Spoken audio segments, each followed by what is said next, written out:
यहाँ पे मैं हस्बैंड के लिए लंच पैक कर रही हूँ। तो आज हस्बैंड के लंच में है पराठे हैं। यहाँ पे मैंने सैलेड का जो मसाला है वो रख दिया है।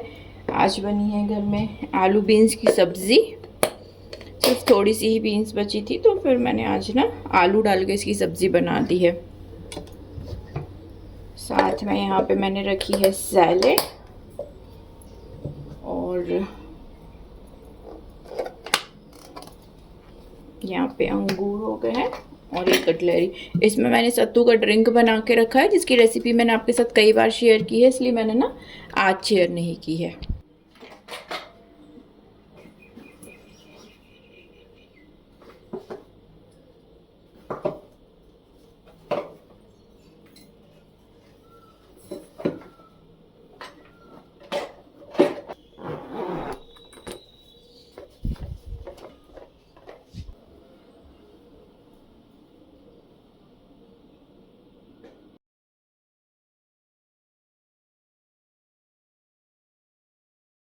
Hello everyone, welcome back to the channel. I hope आप सब लोग बहुत अच्छे से होंगे। तो हस्बैंड चले गए हैं ऑफिस, टिफिन वगैरह मैंने उनका सारा कुछ पैक कर दिया है और अभी मुझे ना यहाँ पे बना के रखना है मक्खन। तो इस बार मैं मक्खन को बना के बस स्टोर करके रख दूंगी। मक्खन कैसे बनाते हैं, मलाई को किस तरीके से ना कल्चर डाल के मैं जमा देती हूँ, वो सब मैं आपके साथ ना पहले भी शेयर कर चुकी हूँ।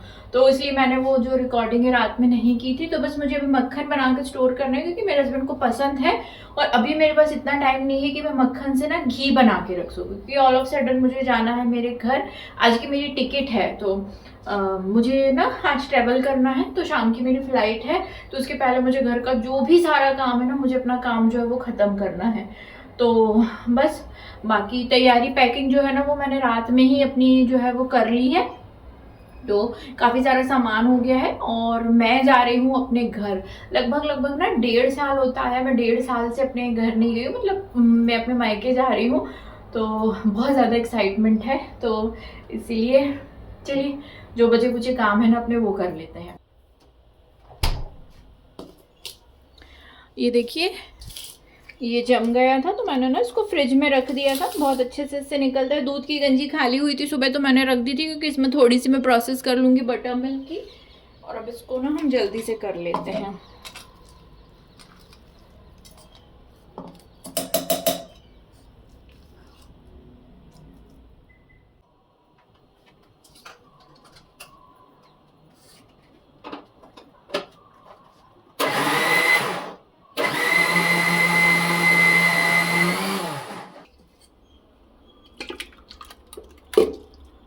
जब आप अकेले रहते हैं ना, मतलब आपके लॉज या और कोई साथ में नहीं रहता, तो जब भी घर जाना होता है 4 दिन पहले से यहाँ की प्रिपरेशन करनी पड़ती है कि सारी चीज़ें फ्रिज खाली करना है, क्योंकि मेरे हस्बैंड ज़्यादा कुकिंग नहीं करते हैं, सिर्फ वीकेंड्स पे ही वो कुकिंग करते हैं। और मलाई है तो उसका मक्खन बनाना है, मक्खन है तो फिर घी बना के रखना है। और अगर फ्रूट्स हैं, सारी चीज़ें देखनी है कि फ्रिज में ना कोई चीज़ ख़राब ना हो, क्योंकि मेरे हस्बैंड घर के काम करने में इतने ज़्यादा एक्टिव नहीं है। हाँ, अगर मैं कोई चीज़ छोड़ के जाती हूँ तो फिर उनके अगर काम की होती है तो ठीक है, अदरवाइज़ उनको नहीं लगता है कि ये चीज़ डिस्कार्ड कर दी जाए। इसलिए मैं सारी जो तैयारी वो शुरू में ही करके चली जाती हूँ। आने के बाद भी मुझे इतनी ही घर की जो है ना वो तैयारी देखनी होती है कि फिर भी जो घर है वो मेरा तहस नहस मुझे मिलता ही मिलता है। तो यहाँ पे देखिए मक्खन मैंने कर लिया है। इसको पूरा ही मक्खन ना मैंने फ्रीज़र सेफ जो कंटेनर है उनमें स्टोर करके रख दिया है। बटर मिल्क जो है वो मैं कांच के जो प्याला है उसमें मैं निकाल के रखूँगी, ताकि हस्बैंड बिल्कुल कंफ्यूज ना हो कि ये दूध नहीं है। बटर मिल्क वो ध्यान से मैं फ्रिज के ऊपर एक नोट भी लगा के जाती हूँ कि फ्रिज में क्या क्या चीज़ें रखी हैं और उनको क्या क्या चीज़ें ना 2-3 दिन के अंदर कंज्यूम कर लेनी है। तो होम मेकर होना इतना आसान नहीं है, खासकर जब आप अकेले रहते हैं और आपको पूरा घर जो है वो मैनेज करके जाना होता है और आने के बाद फिर उतना ही मैनेज करना होता है।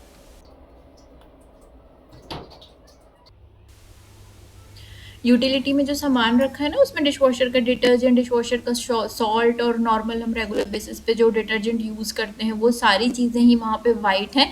तो इसीलिए मैंने ना उनके डब्बे में स्टिकर लगा दी हैं और मैंने उसमें उसका नाम लिख दिया है, ताकि वो बिल्कुल भी कंफ्यूज ना हो। अदरवाइज़ ना थोड़ी सी ही लापरवाही से जो मशीन है वो सारी चीज़ें ना ख़राब होने लगती हैं। हमारा जो एरियल हम जो यूज़ करते हैं वो भी ब्लू है, और फैब्रिक का जो कंडीशनर हम यूज़ करते हैं ना वो भी ब्लू है। तो इसीलिए मैंने फैब्रिक कंडीशनर में मैंने कम्फर्ट लिख दिया है, क्योंकि ज़्यादातर फैब्रिक कंडीशनर हमारे घर में कम्फर्ट ही आता है। तो ये वाली चीज़ें भी मैंने प्रिपेयर कर दी हैं। नाश्ता कुछ बनाना था मुझे, जो मैंने पहले ही कल बना के रख दिया है। इसका वीडियो मैंने शेयर नहीं किया, क्योंकि हर बार जब भी मैं घर जाती हूँ मुझे ये बनाना ही होता है। तो आप मेरे प्रीवियस वीडियोस में देख लीजिएगा, या फिर मैं डिस्क्रिप्शन में लिंक दे दूँगी, आप वहाँ से जाके देख लीजिएगा। तो ये सारे काम ख़त्म करने के बाद मेरे हस्बैंड की एक डिमांड थी कि उनके लिए ना मैं केसर वाला मिल्क बना के चली जाऊँ। तो मैंने सुबह ही ना जो ये अमूल का जो बिना मलाई वाला जो दूध होता है ना, टोंड मिल्क, मैंने ये ऑर्डर किया था। तो ये लगभग 2 लीटर दूध मैंने लिया है। आइसक्रीम मैंने पहले ही बना के रख दी है, जिसकी रेसिपी मैं आपके साथ शेयर कर चुकी हूँ। तो वो उसका लिंक भी मैं डिस्क्रिप्शन में दे दूँगी, तो आप वहाँ जाके चेक कर सकते हैं।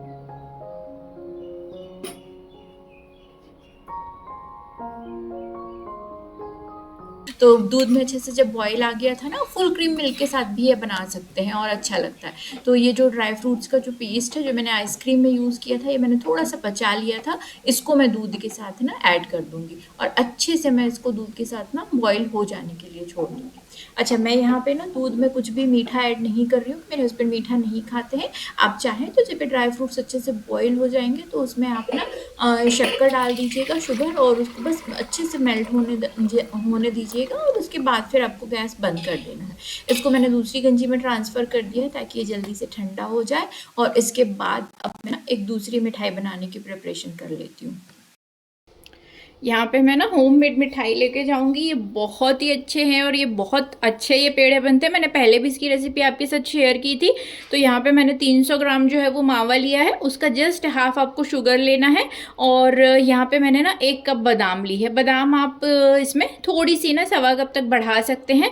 मतलब 200 ग्राम खोए में आपको 3/4 कप अगर आप बादाम लेते हैं तो परफेक्ट बनते हैं। मैंने 300 ग्राम खोआ लिया है, इसीलिए ना मैंने यहाँ पे 1 कप बादाम ली है। तो सबसे पहले मैं शुगर को भी पीस लूँगी, और जो बादाम है ना इसको भी मैं हल्का सा दरदरा कर लूँगी, और ये जो खोआ है ना इसको भी मैं अच्छे से मैश कर लूँगी। पहले मैं ये चीज़ें कर लेती हूँ, फिर बताती हूँ आगे क्या करना है। क्योंकि गैस अभी यहाँ पे बंद है, तो ये शुगर को पीस ली है, तो शुगर को मैं इसमें ऐड कर दूँगी। बादाम है, बादाम को भी पीस ली है, इसमें ऐड कर देंगे। खोआ है, इसको भी मैंने एक बार मिक्सर में चर्न कर लिया है, तो 2 बार में मैं खोआ ऐड कर रही हूँ।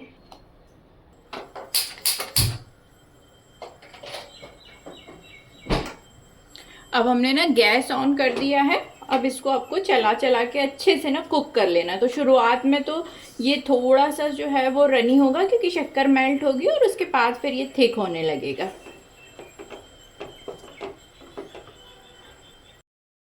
यहाँ पे देखिए, मैंने केसर सोक करना भूल गई थी, तो थोड़े से दूध में मैंने केसर को ना सोक कर दिया है। तो ये हो जाएगा अभी थोड़ी सी देर में। इसको रख देते हैं साइड में।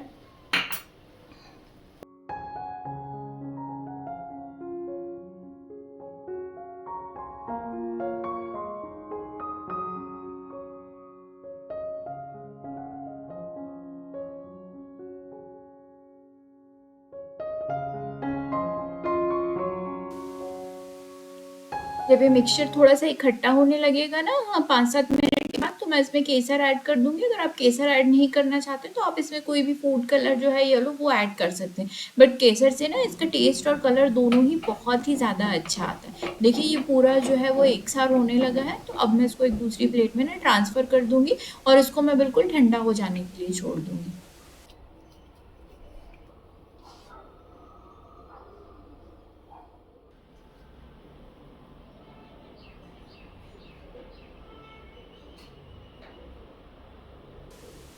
जाने से पहले कि मेरे जो भी काम है, जो बहुत ज़रूरी होते हैं ना, वो जब भी मुझे याद आते हैं, मैंने फ्रिज पे एक लिस्ट लगा के रखती हूँ, या फिर मैं डाइनिंग टेबल पे मेरी डायरी हमेशा ही रखी रहती है। मैं उसमें तुरंत ही नोट कर देती हूँ, ताकि ना मेरे जाने के बाद हस्बैंड को ना चीज़ों को ढूंढना ना पड़े। ढूंढ तो वो चीज़ों को लेते हैं, लेकिन वो पूरी चीज़ों को इतना ज़्यादा बिखरा देते हैं कि अगर मैं 10-15 दिन या 1 महीने नहीं आऊँ ना, तो वो चीज़ें वैसे ही वहीं पड़ी रहती हैं। इसीलिए मैं जो बेसिक काम है, जो बहुत ज़रूरी है, ये मैं करके ही जाती हूँ।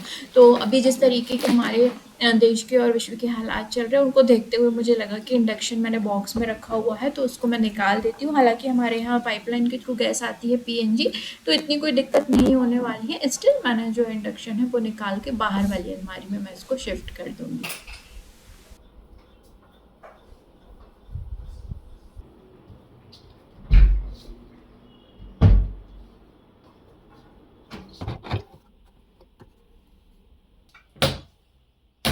तो देखिए ये ठंडा हो गया है, तो हम इसके ना पेड़े बना के रेडी कर लेते हैं।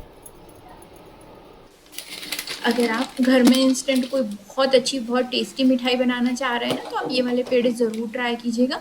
मैंने यहाँ पर अमूल का जो स्टोर बोर्ड मावा आता है ना, वो मैंने यूज़ किया है, वो भी काफ़ी ज़्यादा अच्छी क्वालिटी का होता है। इसको मैं तुरंत ही माइक्रोवेव में डीप फ्रॉस्ट कर लेती हूँ, तो मेरा काम जो है वो और भी ज़्यादा आसान हो जाता है।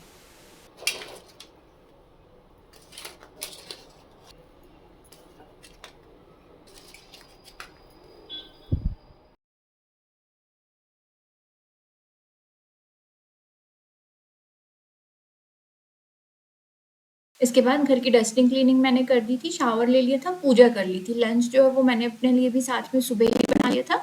अभी यहाँ पे ना मैं शाम के लिए बना रही हूँ, तो ये बिना प्याज का मैं यहाँ पे पुलाव बना रही हूँ। बहुत ईजी सी है, मटर और आलू डाल के ही मैंने इसे घी में ही चमक दिया है। और बस इसमें मैं बासमती राइस ऐड करूँगी। थोड़ा सा जो है वो मैं हस्बैंड के लिए यहाँ पे छोड़ के जाऊँगी, और थोड़ा सा शाम को कान्हा जी के भोग के लिए ना मैं अपने साथ में लेके जाऊँगी। तो बस जितना भी आपका राइस होता है ना, उसका 2 गुना आपको गर्म पानी ऐड करना है, तो जो कुकिंग की प्रोसेस होती है वो काफ़ी जल्दी हो जाती है।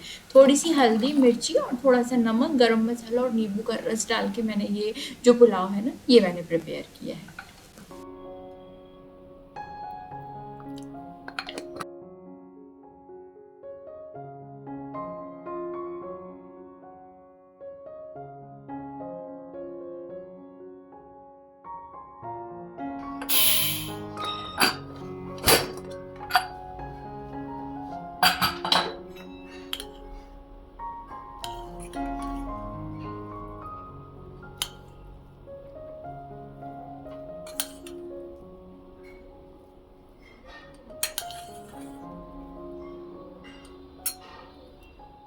अभी टाइम हो रहा है 2:30 और सारा लगेज मैंने अपना ला के रख दिया है।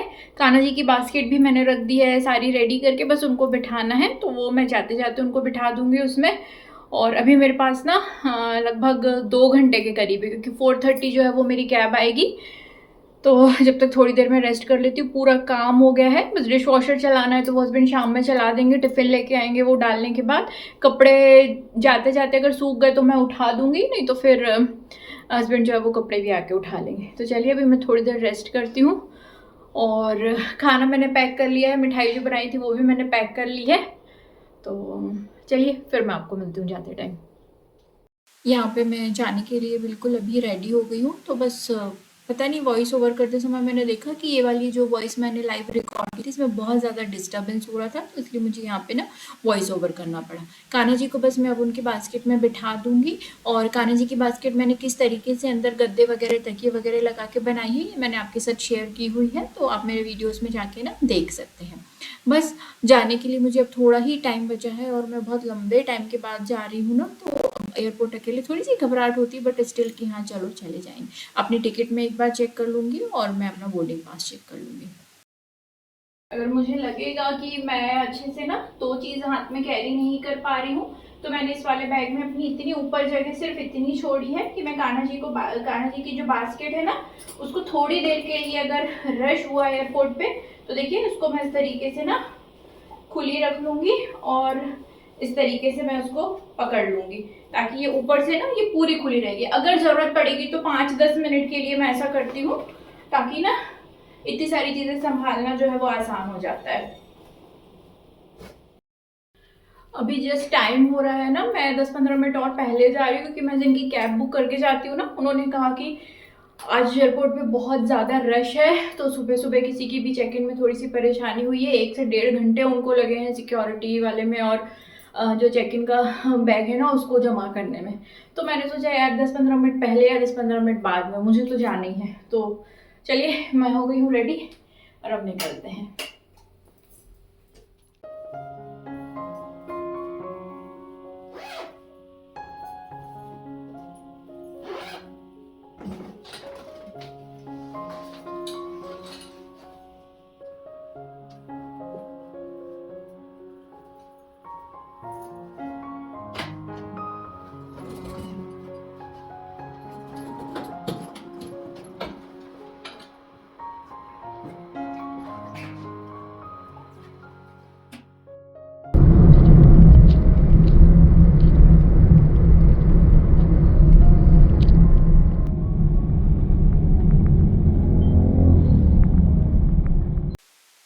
इस बार ना वाक़ई में एयरपोर्ट पे एंट्री के लिए भी इतनी लंबी लाइन थी, मैनुअली जो करते हैं, बट डिजी यात्रा वाली लाइन जो है वो बिल्कुल खाली थी। मैं डिजी यात्रा ऐप का यूज़ करती हूँ, इसीलिए मुझे मतलब 1 मिनट भी नहीं लगा और मैं एंटर कर गई। वेब चेक इन करती हूँ, डिजी यात्रा के थ्रू ही मैं वेब चेक इन कर लेती हूँ ना, तो इसीलिए मुझे बिल्कुल भी यहाँ पे ना टाइम नहीं लगा।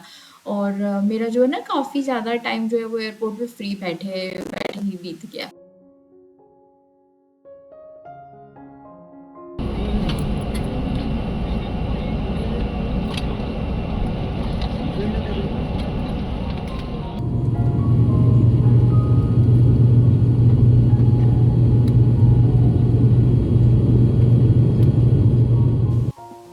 मेरी जो फ़्लाइट थी वो बिल्कुल राइट टाइम पे ही लैंड हो गई थी, 9 बजे के आसपास। लेकिन बाहर आते-आते ना मुझे 9:30 बजे का टाइम हो गया था, क्योंकि लगेज आया, फिर उसको मैंने कलेक्ट किया और मेरे भैया को आने में भी थोड़ी-सी देर हो गई थी, क्योंकि वो मुझे ही सिर्फ़ आज लेने के लिए आए थे। तो नागपुर से मेरा जो घर है ना वो लगभग 200 किलोमीटर है, तो मुझे अभी यहाँ से 3 से 4 घंटे मुझे और अभी ट्रैवल करना है।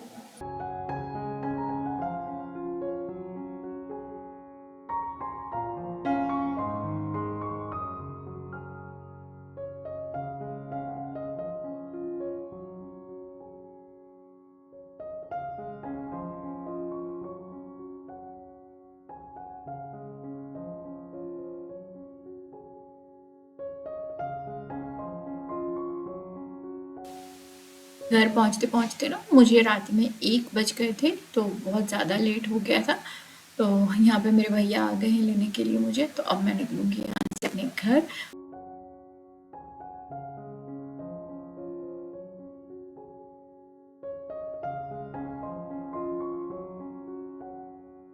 और इसके साथ ही हम आ गए हैं अपने इस वीडियो के एंड में। वीडियो पसंद आया हो तो लाइक, शेयर, सब्सक्राइब ज़रूर कीजिएगा। फिर मिलूँगी अपने अगले वीडियो में।